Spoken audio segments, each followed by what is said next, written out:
screen should be back up too. Hello, everyone. Well, well, well. We're back. Alright, so look. Technical difficulties, hopefully they'll back off. But we'll just do our best to persevere. Sorry for the slightly frustrating viewing experience, but, you know, these things happen. Yes, they do. Yeah. So, you were talking to Trevor. And I had just asked him, where are the refugees coming from? And he looks pointedly back at you and he says, to my knowledge, from the north. I mean, they're all coming through the Darkvale gate, up all the way through to the Errolin capital. So, why they're leaving, no one can really say. There's just rumors. All I know are rumors. People saying that people are going mad in the streets over there. They're kind of like here now, assault and murder and people going insane. But no one can say for sure. Rumors upon rumors upon rumors. But something odd is going on. That much I can tell. Why were the people at the pub telling me that you were talking crazy shit?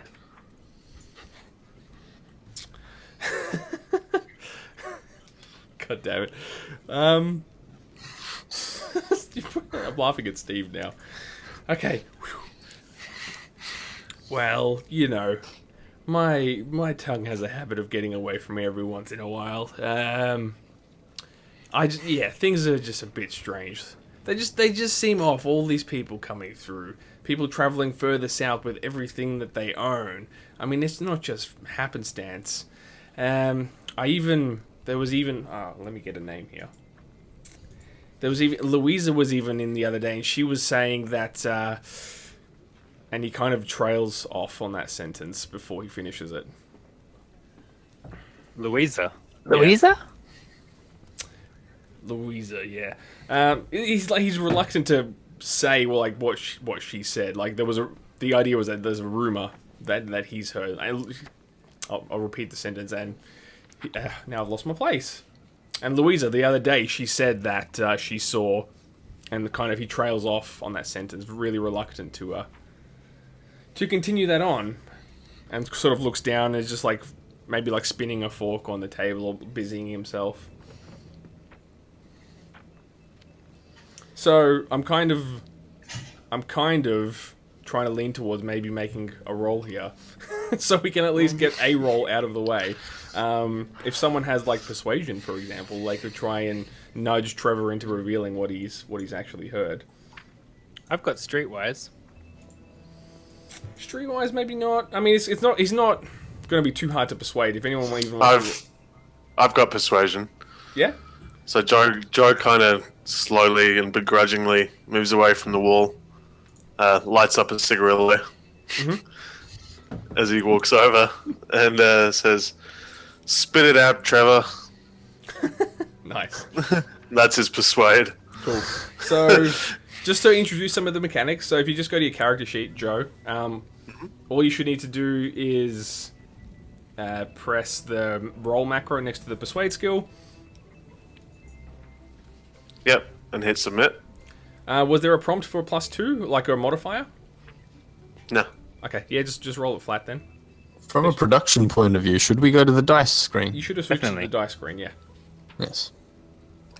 Well, I pressed it, and nothing's happening. There you go. Oh, there we You go. got it. Cool. So you rolled a 5, which is the target number for most rolls in Savage Worlds is a 4, so that is a success. Yeah. So good job. Cool. First roll. Huzzah. I really wanted to do that. So Trevor didn't need much of a nudge, so he's sort of pensive there for another moment, and he says, she said that she saw two odd-looking cloaked figures rolling a barrel down towards the lake in the dead of night. She didn't know much more than that, but it seems awfully strange if you ask me, and not to mention, and he just kind of rambles on and goes, the town drunk's gone missing. Everyone thinks he just fell down the ravine and he's just lost forever on one of his drunken stupors, but it just seems too much of a coincidence. He's been able to wander around in a drunken stupor for years, so I don't see why that would change. And he kind of exhales deeply, like he's been harboring this for a while. Joe If just I kind of was- takes a big drag on his cigarillo and just says, Bradshaw "A town looks over- drunk goes missing." Who's first? Yeah, town drunk goes missing, and Bradshaw leans over, and a barrel gets pushed into the lake. And he scratches his beard. Seems like more than coincidence, yes? Seems like we're headed to the lake. If you're foolhardy enough to do so, I know no more, so feel free. If you wanna run a fool's errand, I won't stop you. What can we find at this lake? Lake things? A sunken barrel? No, so look, I mean, if you've gone down to the lake at all, you can kind of see it if you look down. Like a ravine is in like just this steep incline that goes down to the hill, right? So Darkvale's kind of up on this, almost a plateau, I suppose, and there's bridges and what have you that pass over the rivers that run further south. And then it's kind of to the northeast, like there's just a sheer sort of drop down, almost a sheer drop down to the lake, when it's just a lake, right? I mean, it's just filled from the glacial mountain stuff, you know. There's a few little like fishing huts and whatever. They probably use it as a resource for water and like food if they can catch it. So if we look on the map, Yes. is it that lake there that's to the southeast of Darkvale? Yeah, so Darkvale Gate is like almost immediately right next to the text there, where I'm pinging on the map. So that's cool. where you guys are in the town there, and it's just to the that northeast side is where the lake From a is. production perspective, Gerard, would you like to flip over to do we have a map screen? We do. It's up at the moment, except I've been mucking around with my dice and I've lost my chat window. That's all right. That's all right. But Can that's you- I'll bring that back later. Oh, there it is. Boom. It's been pinged. Cool. Okay. Okay, cool. So, Bradshaw will make his way around the other side of the table and sit down. And like humph down, and he'll pick up his dreads and like unwind them and just like drop them on the table in front of them, and it just they kind of snake and spread out. And he looks like, and his shoulders perceptively just like relax a bit.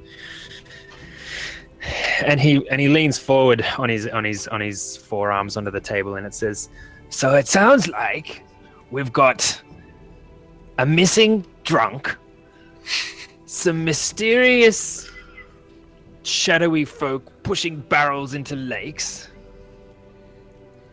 That is ruddy mysterious. How British are you right now, man? Ruddy. You said ruddy. Jeez, man. Wow. Well, this is the first session of being in character, right? I'm feeling my way through this. Go with this. It's an explorative journey.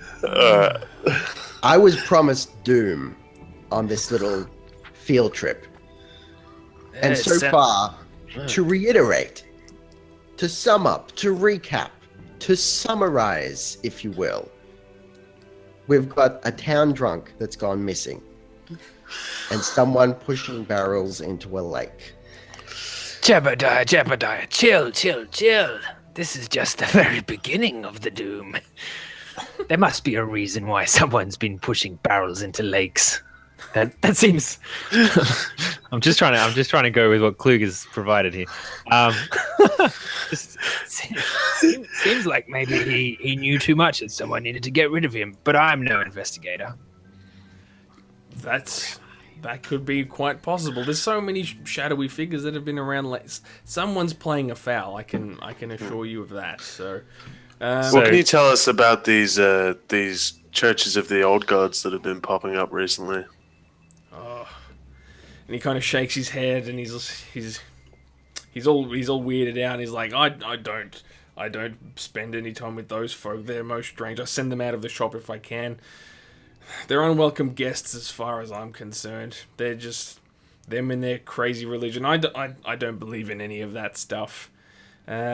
Steer well clear of them, if you ask me. But that's all I can really say on that matter.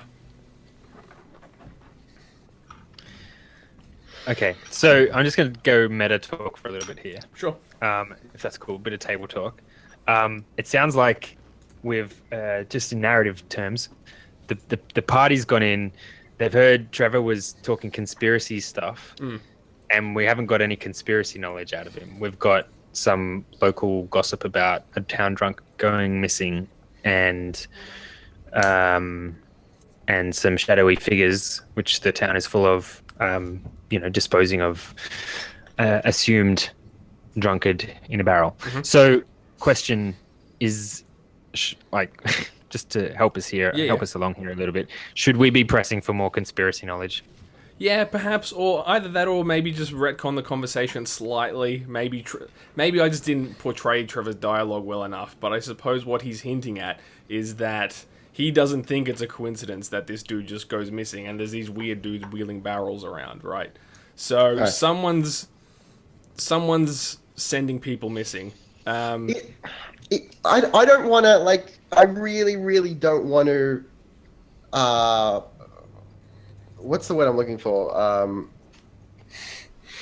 But the tabletop version of min-maxing. Right, yeah.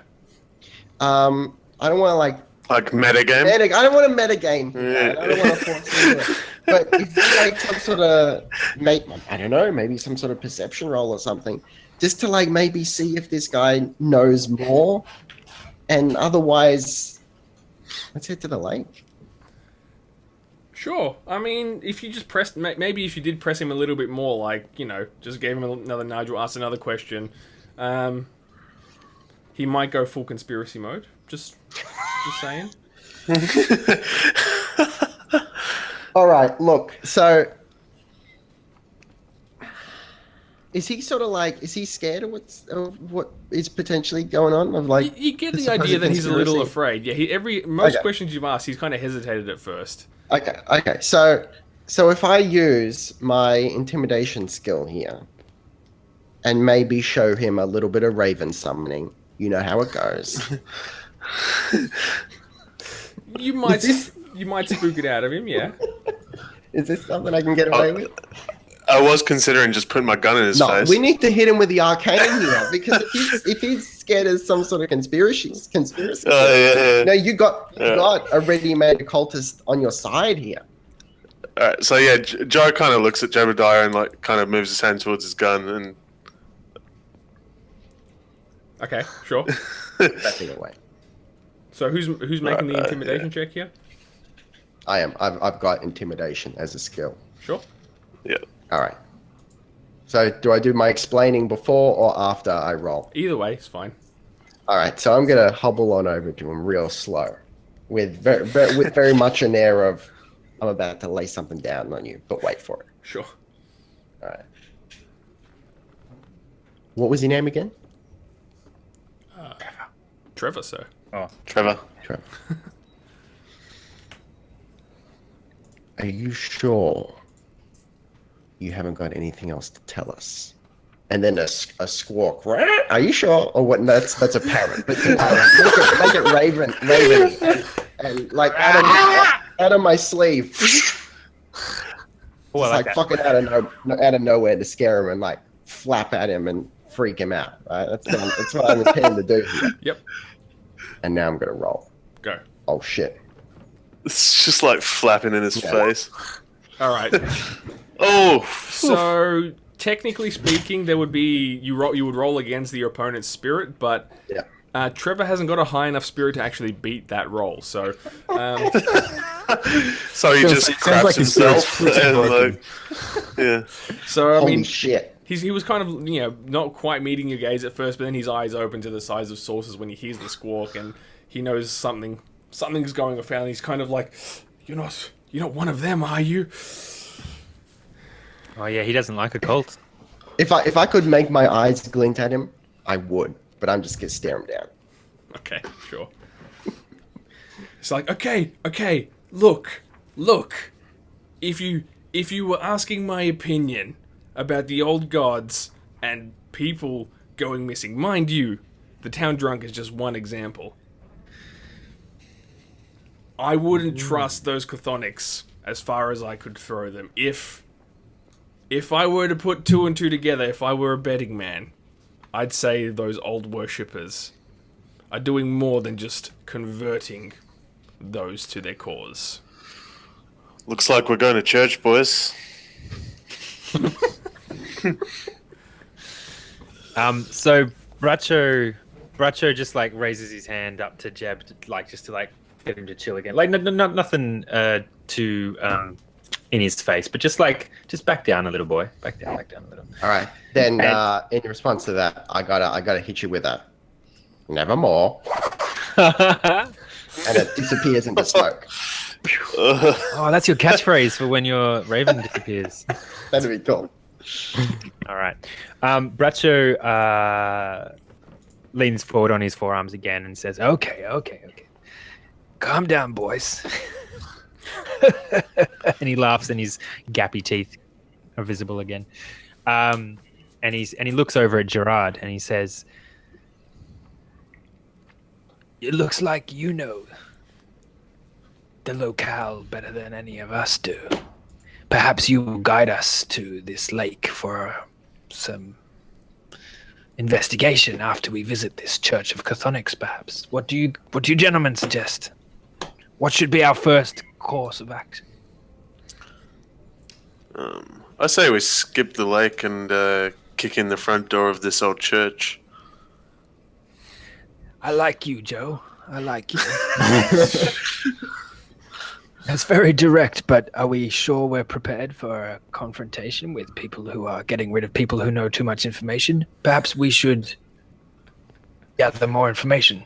Maybe we could ask around the town for anyone else who's gone missing. Is there a local guard that we could perhaps go and check with and see if there's any records of missing peoples? Well, I say we, personally, I say we bust in there before they know we're coming. Who knows how deep their holds are in this town? If we go around asking, maybe they'll find us first. I can't believe I'm agreeing with the grunt in this case, but he does have a point. If these guys are, such experts at subterfuge, mysterious sort of stuff, and I will do that. I will. My character will actually go sort of stuff, mocking his own practice. Then let's take him by surprise. Hey, we can handle a few cultists. All right, boys. We have a soldier in our stead, and he points over at Gerard, and he says, you look like a local lad. Do you know some people we could talk to who aren't going to dob us into the Chthonics? And then, without moving too much, Gerard just kind of goes, I can take you some places. I know some people. You can trust them. Because, realizing all what you're trying to get to the bottom of, and being a born and raised Darkvale boy, he's like, well, this is my town. I finally have a chance to actually do something about what's going on. Why would I not take that opportunity? Or potentially have a chance? I'd like Gerard to roll for trust, please. What? That's not a thing. I'm fairly sure that's not a thing. Yeah. Okay. So Bracho looks over at Joe, who's itching for a fight, and Jebediah, who's also itching to see some blood. Yeah, I'm like massaging the hilt of my gun. Yeah. No, that doesn't surprise me, but but Bracho looks over at Gerard and says, "Excellent. Let's thread some of these leads of these wisps of knowledge that we're starting to get a hold of. Let's thread them together. Let's find out where the source leads to. Let's not jump to conclusions now." Okay. Who is it exactly? Who are we going to go talk to? I mean, I would think if there was a local guard, then perhaps I don't know how these city folk structure their security programs, but I would hazard a guess that there'd be someone who's like a chief of knowing things. Maybe you know them. You're not going to get useful information out of anyone you'll meet out in the street. I'm going to have to take you past a few regular channels, but I think I can get you there, and you can be talking to someone who'll actually be able to give you some useful information. Now, You're ruddy mysterious as well, good sir. What's your name? My name is Gerard. Gerard. Oh, that is a good name. You must have some good stock where you come from. You could say that. Yes. Well, perhaps you would like to lead us there. It is somewhat mid-morning. I'm sure there's plenty of time in the day for us to continue on, and there might be enough time in the day for us to have some encounters that these gentlemen are seeking. But let's get some information first. sure. So, yeah. Kluger, can you give me the name of a deity or something for me to swear in the name of, please? I'm not familiar enough with the world. Dreeg is probably a good one to swear.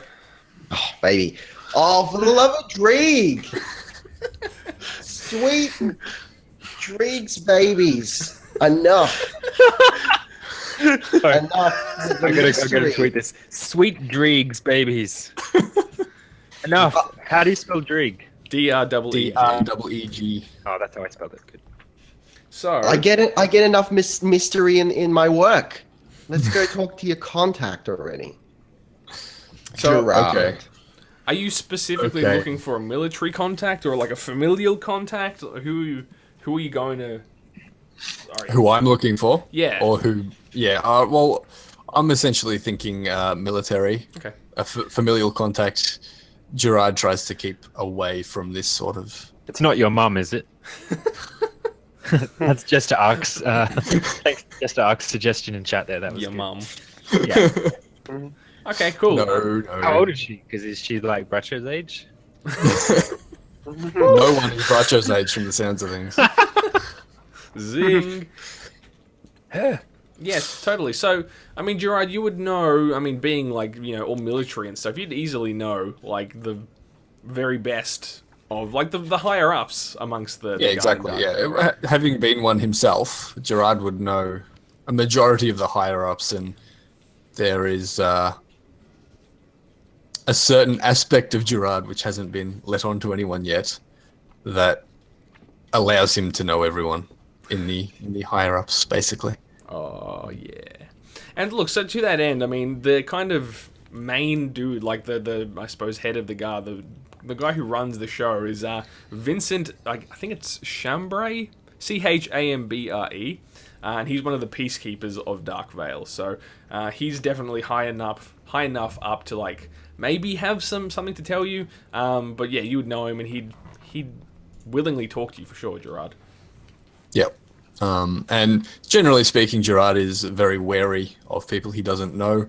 However, as I said earlier, he has noticed that his hometown is gone down the shitter in recent times, and having a chance to do something, even with a motley crew such as the three that have walked in through this shop door, he does pride himself on judge of character, and even though they are sketchy at the very least on the surface, he tends to warm towards Bracho from what he can see, despite his very non-regulation hair. What, you don't like Jebediah? Yeah, Jebediah's magical raven doesn't Yeah. fill you with a sense of Yeah. glee and warmth. Not at Yeah, all. nevermore, man. Just, Nevermore. just a quick aside, Kluger. Yep. You said that the voice actors were. It's been a while since I've played Grimdark. Yeah. You said the voice actors are vaguely American. Is that Yeah, look, they've pretty much got American accents, like, for a lack of a better. okay? So if I went ever so vaguely Southern to the best of my ability and probably embarrass myself, but if I did that, that would be appropriate. Yeah, that's fine. Yeah, I'm feeling weird not having. I'm like not too Modified stringent character. on the law here. You'll notice I'm not being American, so Okay, yes, Thank you. feel free. thank you. Let's do it. So are you guys just gonna Badrieg. take off? Any parting words, or are you gonna just beeline it? Well, I was just gonna say, as they started making their way out of this back room that they were in, Gerard as he passes Joe, because obviously he's in the lead trying to take us to where we want to go. Gerard, as he passes Joe, he puts his hand on his shoulder and goes, "Fondle that gun again at the wrong time, and you'll lose a hand." And he just walks away. Damn.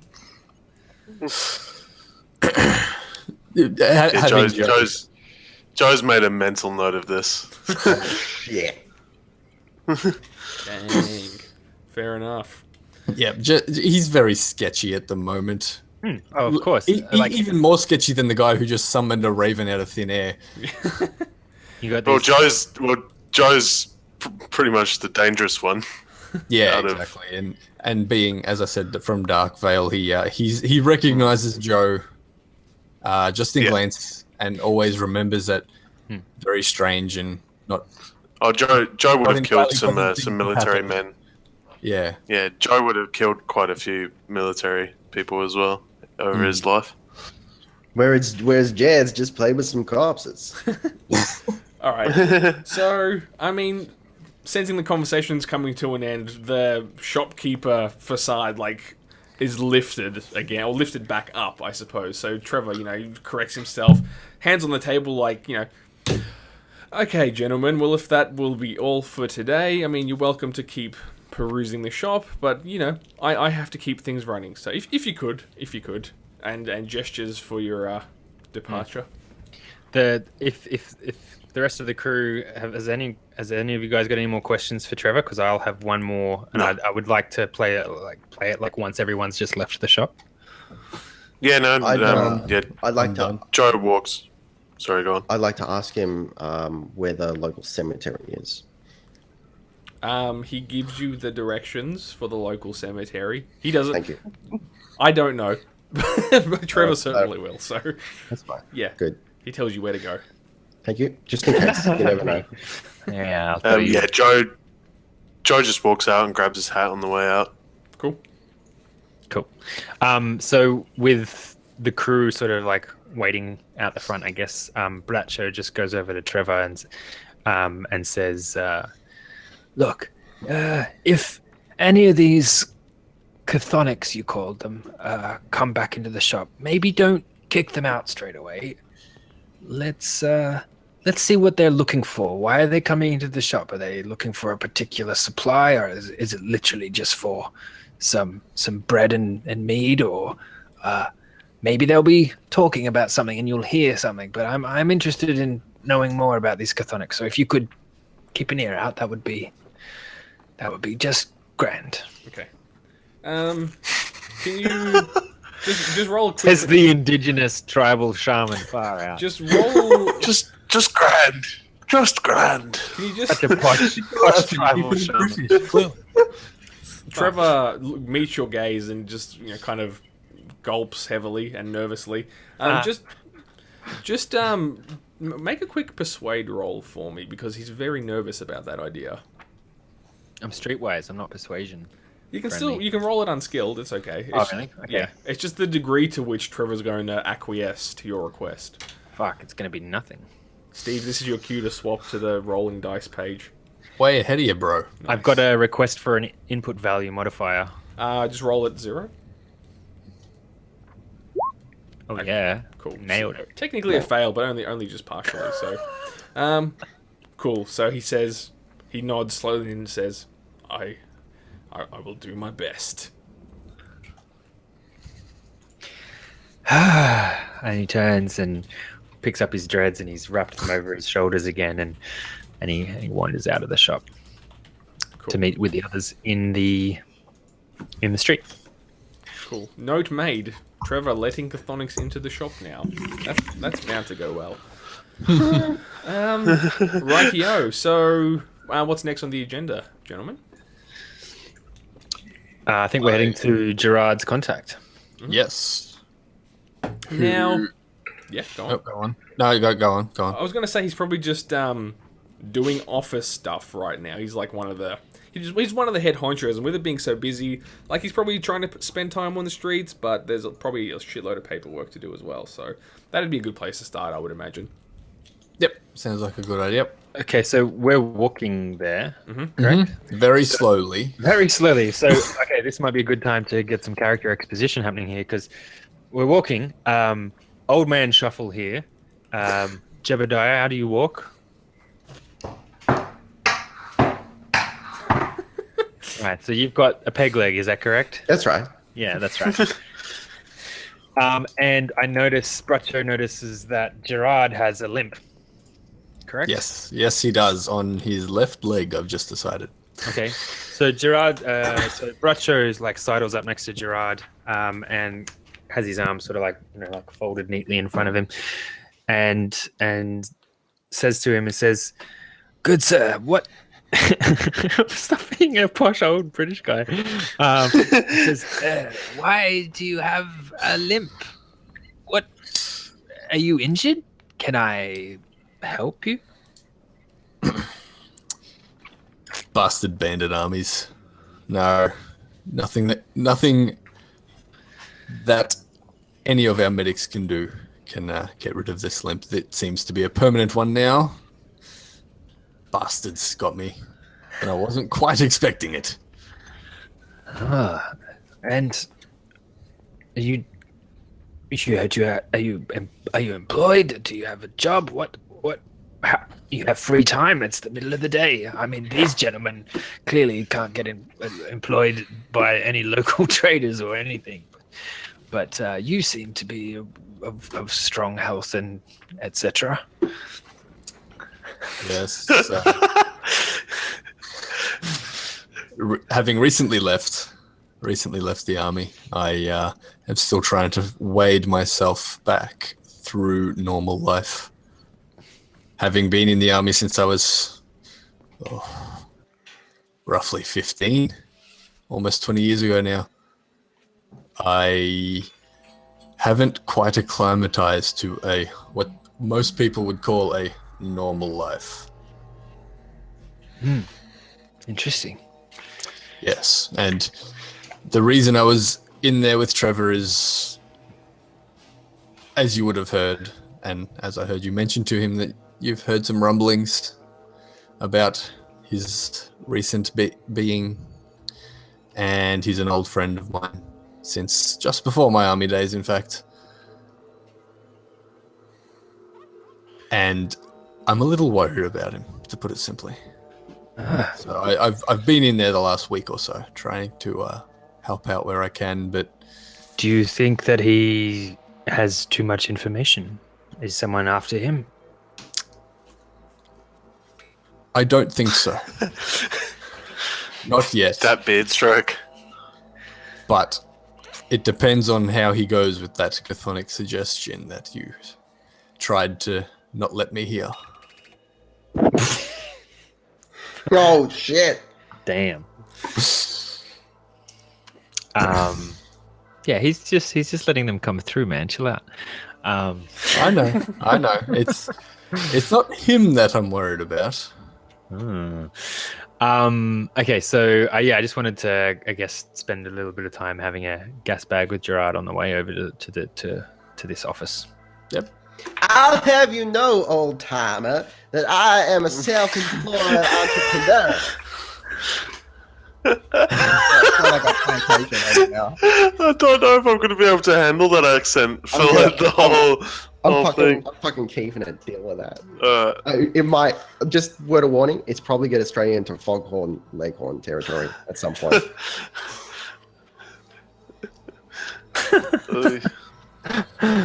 Okay. And yeah, Joe just kind of slowly turns around and goes, "I'm a legitimate businessman." Like every mafia guy ever. Yes. Yeah. Ruby. So I guess that takes us to the point where we're approaching this office. Yep. It wouldn't have been a far walk. Fairly central. Don't ask me about Yeah, reasonably central, just sort of in that main bazaar that you guys met at, but like down the main street, essentially. Cool. All right. Is Kluger talking? Can anyone hear him? Muted my mic. Yeah, that'll do it. Yep. I yeah. saw lips and no sound. It would be maybe more towards the north, and they maybe even set up like an impromptu like refugee sign-in kind of office sort of thing, because there's so many people trying to like get through right now.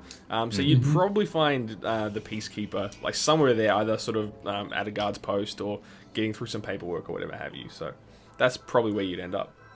Okay.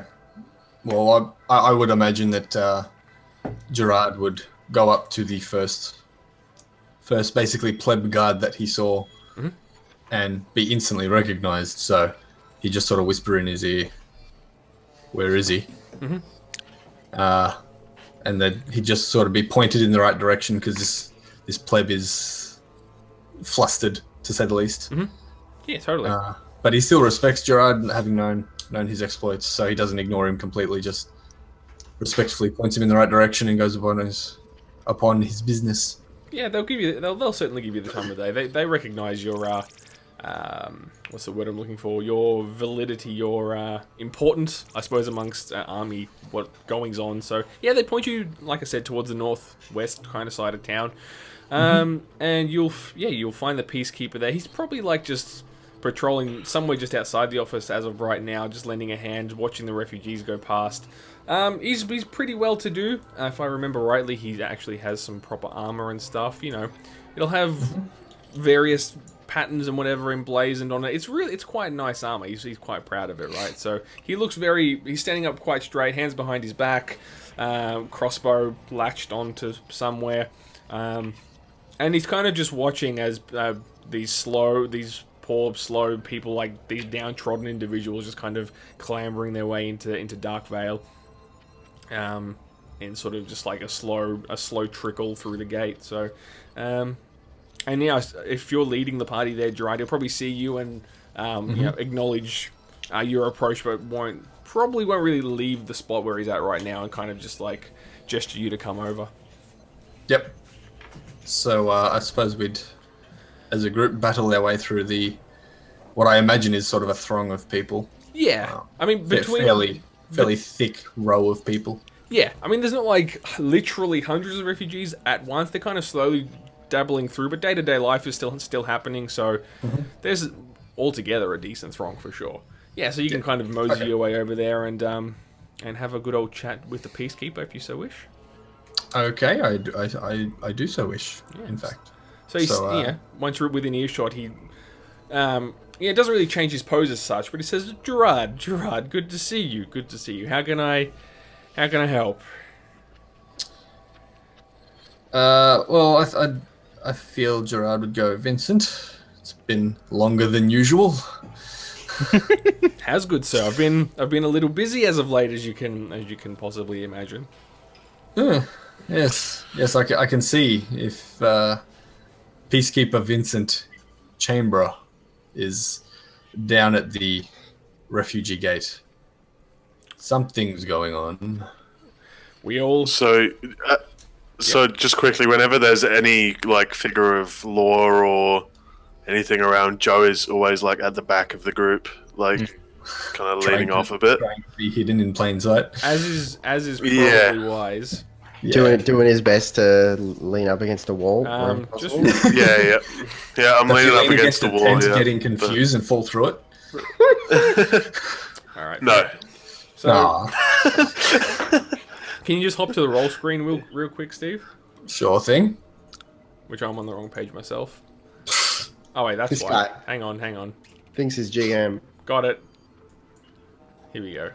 Just real quick, another thing to remember. Oh yeah, classic. Okay. Peacekeeper Chambray rolled for notice. Just saying. But he just carries on the conversation, and he says, indeed, Gerard, as you can imagine, we need every guard on post wherever we can afford them, so I'm filling the gaps where I can. I've moved my office to, just down the way, and points to a building behind him, because we need to be monitoring the gate all the time these days. Yes, so I can see. It's not ideal. Not ideal at all. Far from it, old friend. And then he kind of looks to the group behind you and says, you've You brought some friends with you today. I think it's a bit much to call them friends at this stage, but yes, I have. I hope they've done their paperwork. Whoever does their paperwork. Exactly. I guess at this point, Gerard would probably say, do you think we can go and chat in your makeshift office for a moment? Is there someone who can cover you 5 minutes? Yeah. So he goes, I'm sure we could spare 5 minutes. And then he kind of looks over you and he says, Jenkins, mind the post. And some random pleb guard in not as nice armor comes wandering across. And then he gestures with a nod and turns on his heel and leads you into the office. It's always Jenkins, isn't it? First name that came to mind. I could have randomly generated one, but you know. I was whatever. expecting a Bob. Oh, okay. There will be a Bob, but not today. So yeah, he'll lead you there. Are we all following, including Joe, or Joe does not make his way into the tent. He lights up a smoke outside. Does he follow But he's towards not- the tent, or like he's just Yeah, outside so he can he's hear? standing like it's a tent. So if he's right next to it, he can hear everything that's going on inside. I'm assuming. well? Yep. Not necessarily. May not be so much of a tent, but more like imagine a barrack or something like that. But it's been like repurposed as an office. So Okay. it's a building proper, but there's like just scattered weapons and empty racks all like around the place. But there's been a table not made for the room shoved in there, and then just like heaps of papers on top. Yeah. So Joe isn't going to be walking into any building that's like ran by. Establishment. No, exactly. So no, he's outside. Yep. Fair enough. Okay. Well, And so Bracho will follow in, but like he's stepping very cautiously. Like this is very alien to him. Inside. He's been to a few. He's like hanging out inside an officious space isn't something that he's used to. But he's staying close to Gerard, like almost again, just a little bit too close in that personal space. Kind of just hovering a little bit behind him. upon noticing that, Gerard just kind of goes, Yeah, it's almost like he's not trying to.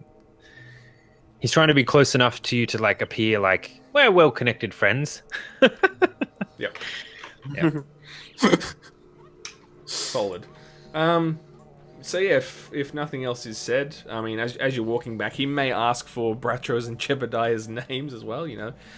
Yep. Just glancing over at Trevor, you know, like, so, and your friends, Gerard, their names.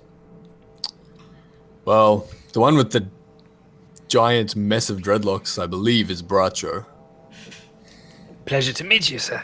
And he nods. Not sure about the one with the leg. Jebediah's name, humble partner and purveyor of occult relics. Strictly sale, mind you. I don't touch the stuff myself.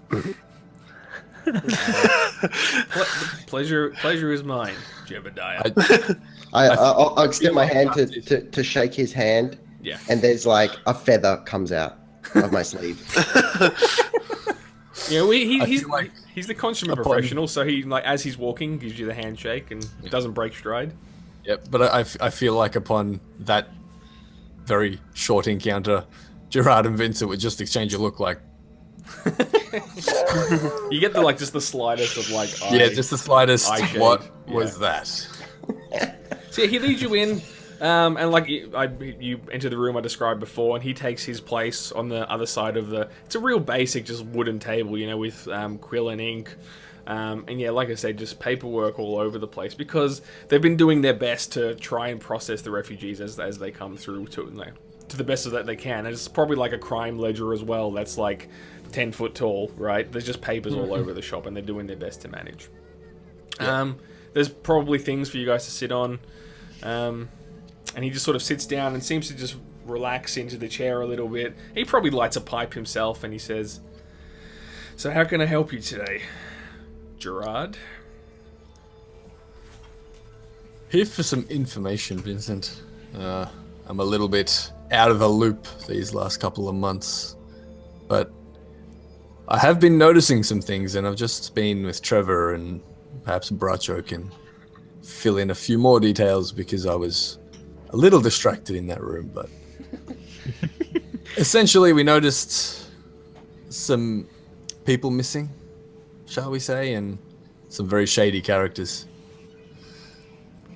And Vincent kind of chuckles to himself and he goes, missing persons, and he slams his hand down on one of the piles on the table, and he goes, which missing person might you be looking for? And at this point, when Bracho notices the connects in his mind, oh, like he's talking about this pile of papers, he shuffles a little bit closer and kind of tries to look over his hand and read. Is Bracho a tall man?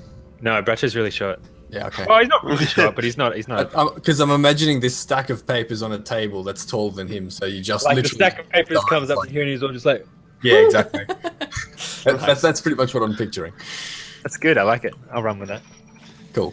Is that literally how many papers are in this pile? It is a really freaking tall pile. It won't be absurdly tall. I mean, how many people... It's on a table, I imagine. Yeah. It's probably 40 or 50 pages thick, but it's sizable. It's not like this stack. No, it won't be that crazy, but it's still a disconcertingly large stack of missing people, considering it's a village. So yeah.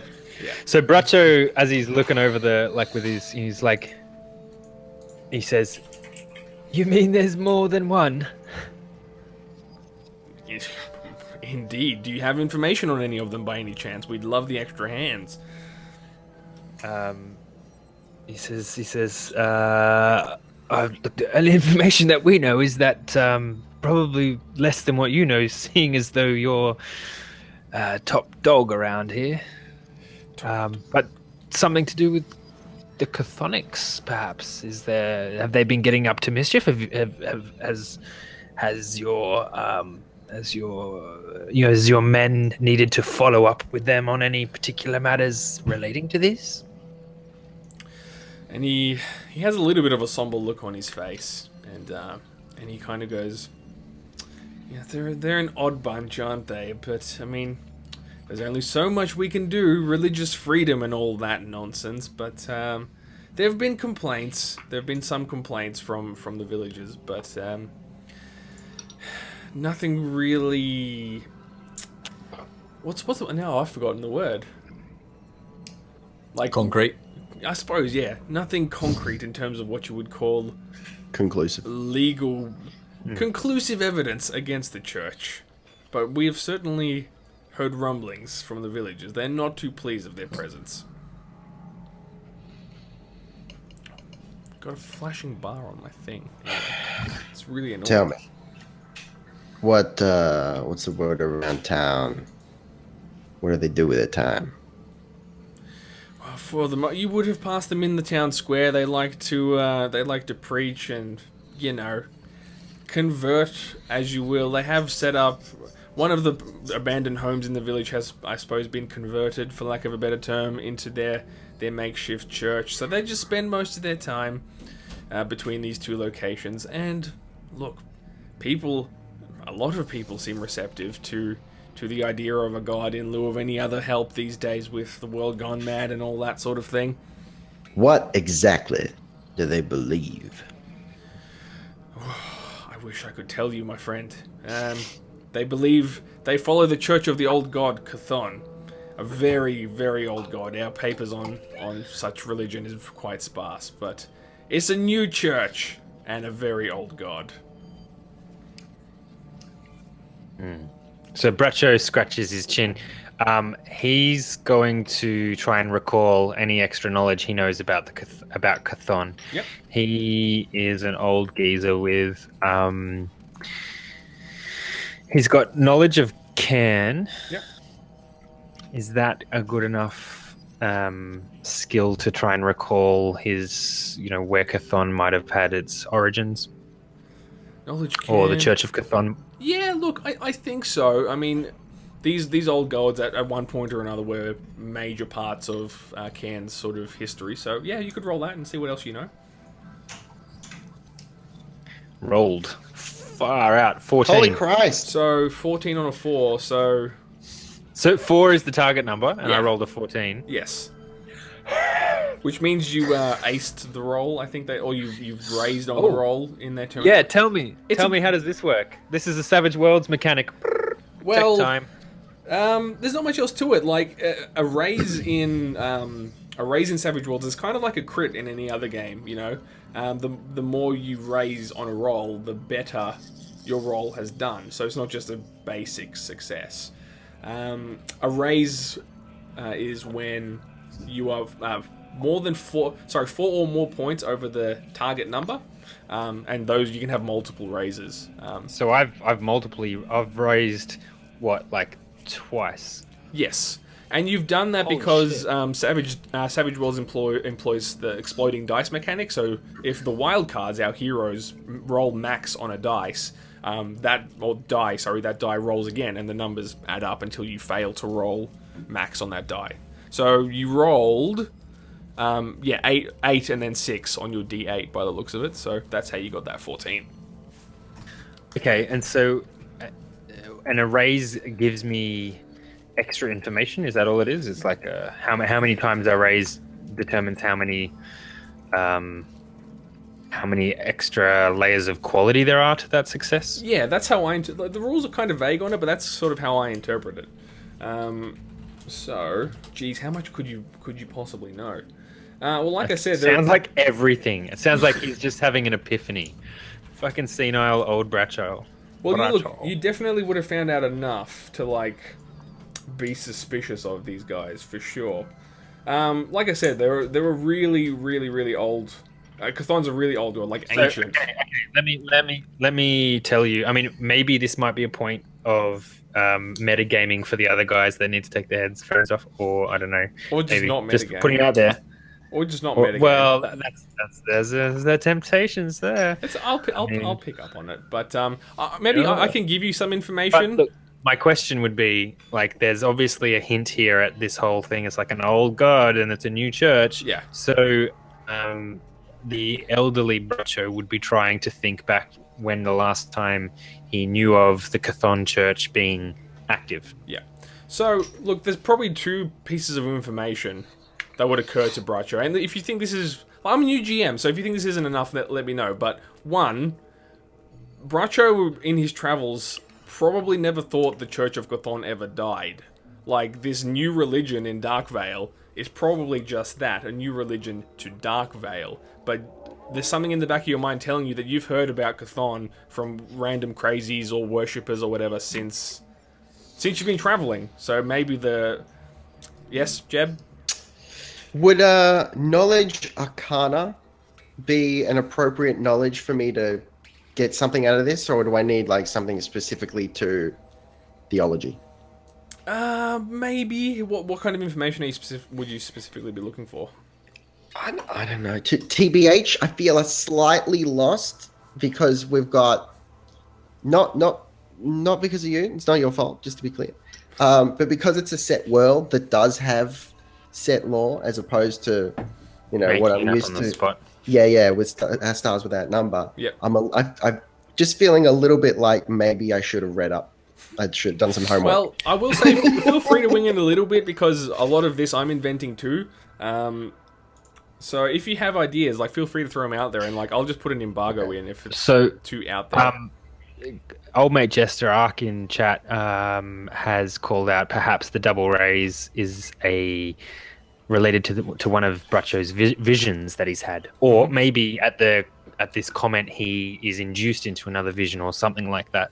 So maybe you can give me more than what you just told me, and if it's I'm going to ask for it, and it's related to because that's one of the things in definitely in Bracho's story here is the reason why he's come out of the woods and gone to Darkvale is because he was rocked by these visions of doom. So it sounds like potentially if Chthon are connected to this doom in some way, maybe that knowledge can double raise some connection with that. I like that. I like that. No, we'll go with that. So, definitely you know that, or you suspect that Chthon has never really fallen out Like it's never really disappeared in terms of having worshippers. I suppose the vision that might hit you is that we maybe cut away to like this really dark, dank, Rick. Cut away to this like dank-looking room, like really ramshackle wooden walls, really like eaten away rafters. It looks really gross and nasty, and sort of just like really quick flash cuts around the room, and then you see like a silhouette of ostensibly somebody's body dangling from chains or ropes or something of that nature, and then we maybe get like a close-up of like some part of their anatomy. Nothing vulgar, but you know, there is blood like just pouring from the individual. So you put the two and two together because a big part of chthonic worship is worship of blood, or a very high value of blood. Places a high value on blood. Okay, so with this vision, Bracho, like is he having it right now in the room? Yeah, maybe just like in an instant, like you have like these flash cuts, and it flash cuts into like from the outside of this building, and it looks kind of like somewhere near Darkvale, like maybe the lake or some such.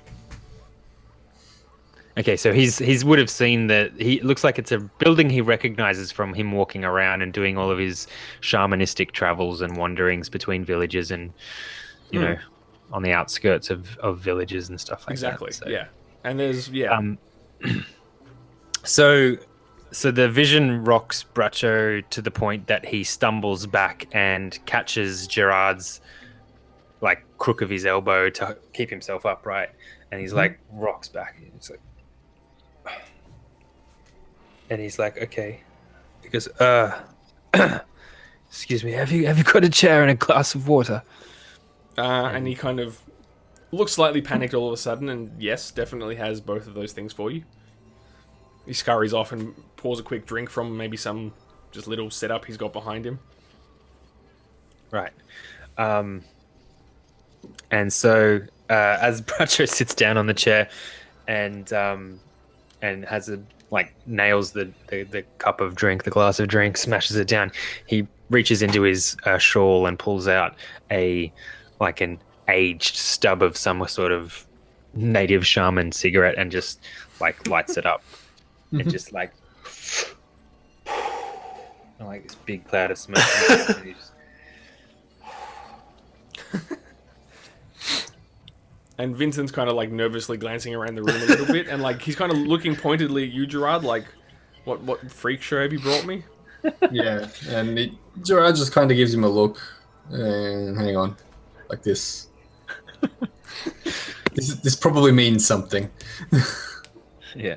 He's not 100% sure, but he gets the inclination that just from Bracho's appearance and his the way he sort of holds himself and the way he embraces everyone, that it's got to mean something. The fact that he's lost his shit so suddenly. And so, eyes are on you. The room's eyes are on Bracho. Just sort of, everyone's a bit bewildered. Yeah. Well, I don't think Bracho has made any sense of this. He's just been rocked by it. Gotcha. So I think going back a step to the moment before he rolled, we made this. He had this vision. Not to talk technically, just saying narrative.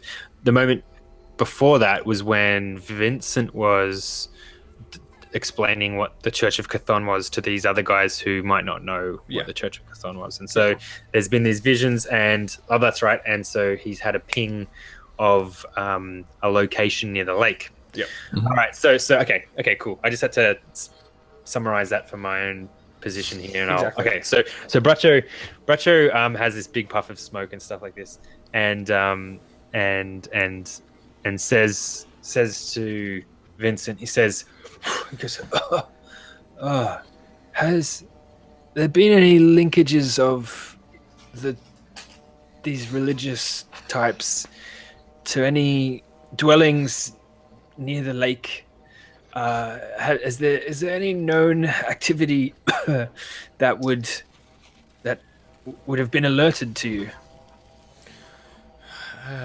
And he kind of he thinks on that for a second or two. No, he's not really sure, but He says nothing per se in terms of their movements. I mean, like I said, between the church, between the town square. I mean, they adventure a little bit. They seem to have a bit of a propensity for the occasional sermon by the lake. They do seem to like it down there, but I mean, that's the least of our worries with them.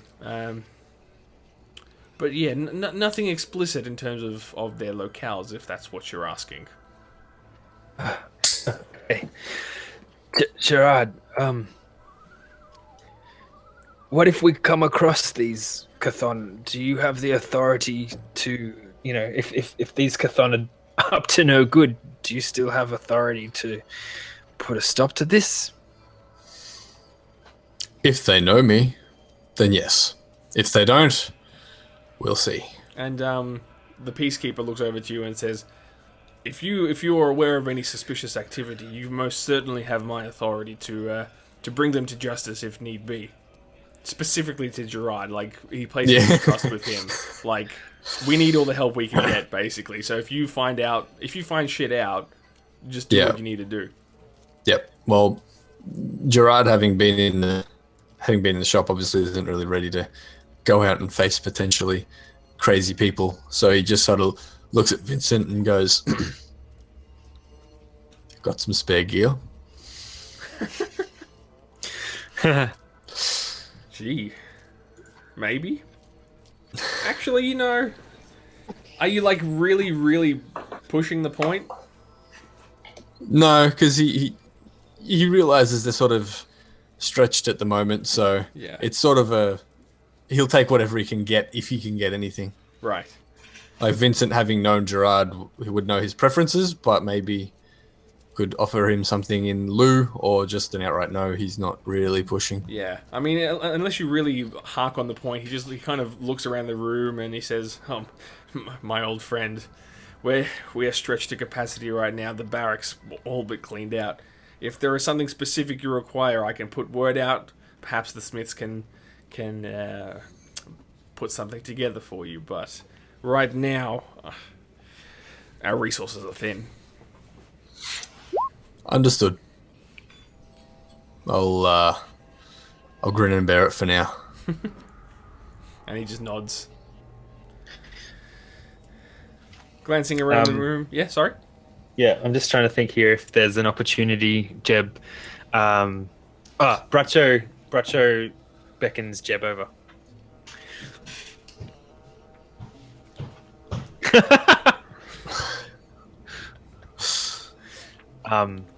And he whispers to him while these guys are having a conversation about gear and stuff. Bracho whispers over to Jeb. He says, "Do you like blood?"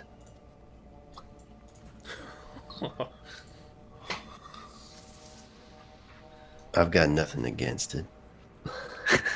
Bracho says, "I think I know where there's lots of it."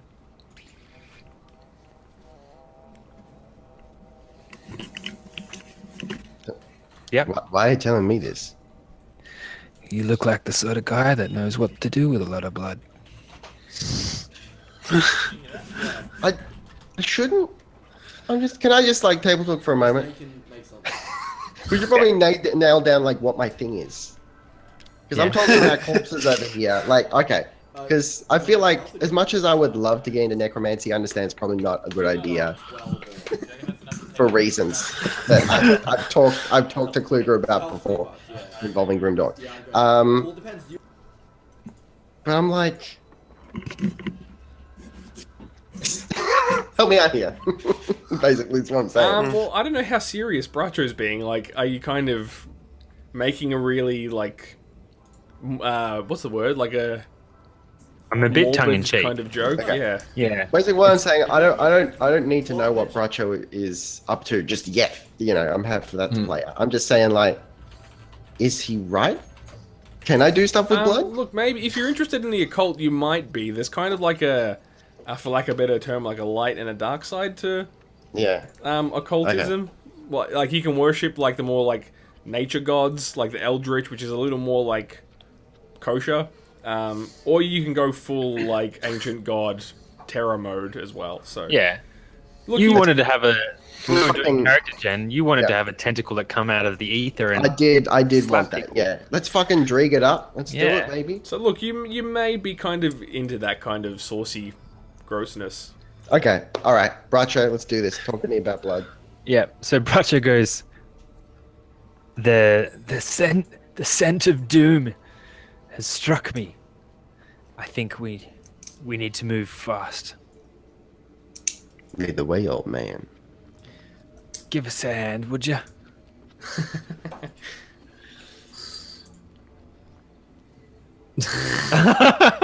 All right, yeah, that's right. We're playing online. It's little bit difficult, but yeah. So Bracho leans on Jebediah and stands up, and as Gerard and Vincent's conversation wraps up, and Bracho turns to Gerard and said, "I think we should leave. I think we should leave." I'd just like to point out this the reality of this scene here. A decrepit old man with dreadlocks, the weight of which he cannot hold, probably hopped up on something naturist that we don't fully understand. Is Yeah, using... what time was it? What time was it when we were inside those barracks? Was it 20 minutes past 4 by any chance? Or... Anyway, my point is this character is leaning on a one-legged man. This is the blind leading the blind right now. I love it. Perfect. So the piece. I also like the fact that an old dreadlocked man is being exposed to like a very frank and open conversation with like the head of the guard, Vincent, without too much questioning, and he's sparked up a naturist, A doobie. a naturist cigarette, which by all means, respect an old man's medicine. In a military tent, and there's just clouds of this stuff, and everyone's getting slightly hungry. Look, it's a little bit he trusts Gerard, so ostensibly trusts you, and B, like, has got so many other things on his plate, he doesn't really care if you're like getting a bit of the wacky tobacco. Right. So, yeah. So without that, I mean, unless there's anything else, he'll kind of just like usher you towards the door, assuming the conversation's all done, and but now that you've indicated you want to leave, and he says, "If there's anything else, you know where to find me, more or less." And tell your skulking friend outside that he should probably watch himself around Darkvale if he's to linger for any longer amount of time. Yeah. Gerard, okay, no worries. He does not go unnoticed by the guard, let's put it that way. I recognize him too, Vinny. Vinny. Oh, I like Vinny. it. Vinny. I asked you not to call me that in front of people. This fucking guy. Cool. Well, but that's without any further ado, probably just a solemn nod, and he's probably like walked back to his post to let Jenkins free, just as this like last little conversation has happened. So, and yeah, he's all happy and Cool. right. So we make our way out of the tent, and there's Joe. I think he's. What are you doing for this? Probably been about 20 minutes. 20 minutes inside the tent. Yeah, I've got like what you assume is another cigarillo going. Yeah. And I'm just nervously eyeing. Well, not nervously, but I'm keeping my eye on the guards in the area as well. I'm imagining that all of those hand on the hilt of your gun actions that you're doing, everything is completely covered now by your jacket, and there is no. Oh, it's my poncho. Yeah, my poncho's over everything. Yeah. That's right. You're not showing off any of your arms. You can just see the end of my cigarillo from under the brim of my hat. Wicked. So Bracho now having, he throws the butt of this of this shaman cigarette onto the ground, and like he's got bare feet, and he just stands on it, like puts it out with his bare foot, with like totally nonchalant, and goes over to Joe and says, "We're heading to the lake, boy. Is your weapons ready? My weapons are always ready. Yeah. I knew that was going to be your answer. So I turn to the party and I say, "Gentlemen, let's go to the lake. I think we should prepare for some conflict." Come on, old man. Let's find some blood. Cool. And the Pegleg and the old man head off in the direction of the lake. Yep. And then Would I'm Gerard assuming- be leading, having been a Darkvale person, or is it sort of just general knowledge that where the lake is? because It's a pretty big feature, isn't it? Yeah, I The think lake? so. and Bracha is fully about nature, and so like the lake is like has probably some sort of sacred story, is on some sort of shamanistic songline. Plus, all the teenagers in the town go there at the end of the day. We hear them talking about it. We know what they're doing. They do I mean, circle work in their horse and carts. Let's just say there's a mountain at the back called Hump Hill. All right, I'm gonna call hammer time on that joke and move on. So, Kluger, mate, Kluger, you've muted your mic again. yeah. See, I try to mute when I'm typing notes and stuff, so I don't disturb your conversation. This guy. Well, do we want to press on much more? Should we kind of wrap up on a cliffhanger for right now? I guess so. Where's the cliff? Tell me about the cliff. Sure. Well, the cliff overlooks is. Hump Hill. I mean, it's not hard to find your way down to the lake because it serves practical use. Like to some extent, food comes from there, water, etc. So there's like probably a service road, like not a huge one, but enough to get a cart down there at least if there's any heavy stuff to take up or down with them. So you guys just follow that service road down. It kind of just wriggles its way down a less steep part of the ravine. And you walk your way along the coast. There's like the odd fisherman dotted here and there. It's reasonably quiet today. Maybe a little bit of mist just rolling across the lake. And as you keep walking around the southern sort of coast of the lake, there's a particular building dotted on the horizon. And as you approach it closer, Bracho, you see it from a particular angle, and then you kind of get that flash of a vision, like that really dark, like high contrast but really shadowy, like whoo, of the vision, like kind of overlaying your usual vision, and then it whoo, flashes back to just the hut that you can see, ostensibly like a fishing or storage hut just kept on the coast. So Okay, is this the same part of the lake where Trevor told us, or would we know that if this is the same? you part of could the you lake could where make Trevor that told us? assumption. It seems like that might be the case. Totally. Like you could quite easily put that two and two together for sure. And Okay. The hut you're seeing in your mind, like in your just like shaman gut, you feel that this is what you've seen in the vision.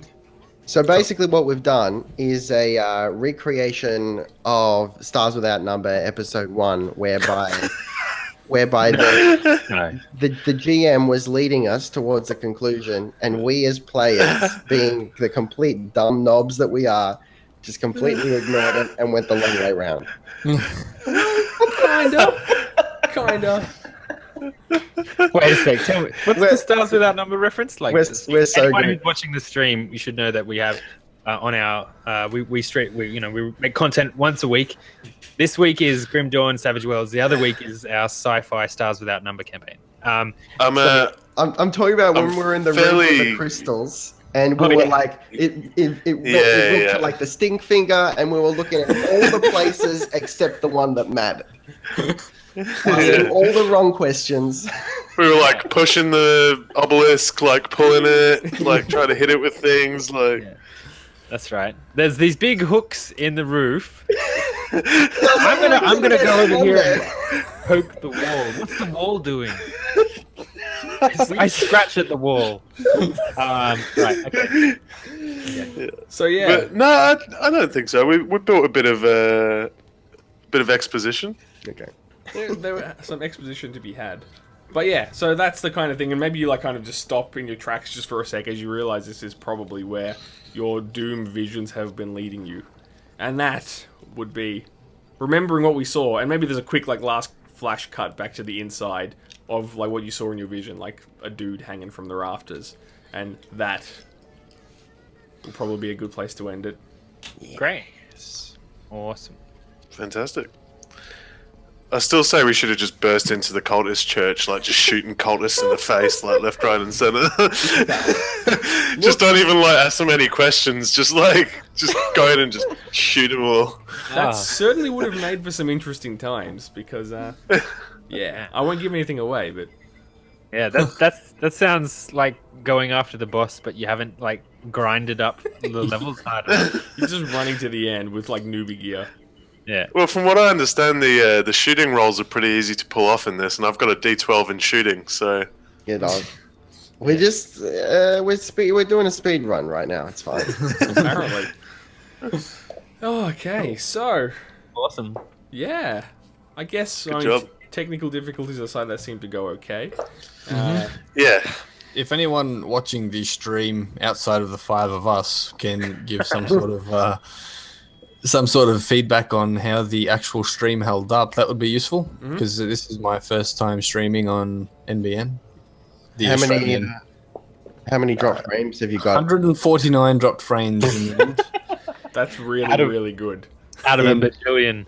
In 220 in 2 hours 22 minutes. It's 0.1%. That's bomb. Yeah. That's get any feedback from the streaming audience, mate. I've been watching the stream health. It's been kicking away at 2K per second Easy. Beautiful. the whole fucking time. So that's So Well, beautiful. If you really want to work it out, we probably could because it's nominally streaming at 30 frames per second, and how many seconds are in 2 hours 22 minutes and 45 A seconds? lot. Yeah, you win. About a metric lot. Yeah, that's fair. so I guess it's probably worth calling out to the streamers who are new, like who've jumped on. Hit the follow button, get on board. We're streaming like weekly. This same time next week. Next week is our Sci-fi Stars Without Number game, which we're 6 sessions into. It's a bit more established. This is our first, I guess, in-character session of our Grim Dawn Savage Worlds campaign. So we were just finding our feet in this setting, and I think it's a bit of homework. We're all going to do a little bit of character backstory building and just connecting with who we are and maybe clarifying a few things about the lore of this world with our Grim Master Kluger. But we'll be back in a fortnight's time within the next session of Grim Dawn. And yeah, look, I think I'd also want to tip of the hat to Stevens, our master of the guard here, playing Gerard. It's awesome to have you on your first session with us. That's wicked. Thanks for jumping in head first and like running and having a good time. It was wicked. No worries. Enjoyed it immensely. I apologize if I stuffed up too much. No, That's you all were good. great. You did a good job. Yeah, wicked. So that's I guess that wraps up any of the admin that I have. I mean, obviously we've got our Discord server if you want to jump in there and be a part of the chat between sessions that we run. We've also got our Twitter account, which is @RollForPerception. And yeah, just jump on the follow and you'll get a ping about the next session when we run that. That'd be wicked. Yeah, make sure to follow us on all relevant social media. If you missed anything as well, YouTube VODs should start going out from tomorrow over the next couple of days. And you can always watch the session as it's been streamed straight away on Twitch. So. Yeah, now that we can stream in 720p even, holy shit. Yes. Yeah, baby. Oh, feels good. We no longer have to be shamed. It is true. It's true. But yeah, look, I guess that's about it. It was good, really good fun. Yeah. Thanks to you, the players, for putting up with me as I try to find my feet as a Grim Master, because that has definitely been a learning curve for me. Yeah, just reiterate the shout outs to Steve for A, playing with us, and B, being gracious enough to offer his internet. And to the viewers, thank you so much for watching and hanging out. And we will hopefully catch you next week for Terra Nova, or Nova Terra. Yeah, thanks everybody. Cool. Are we happy and ready to kill the stream? I'm ready when you are. All right, everybody. See you soon. Do it. Until then. Everyone.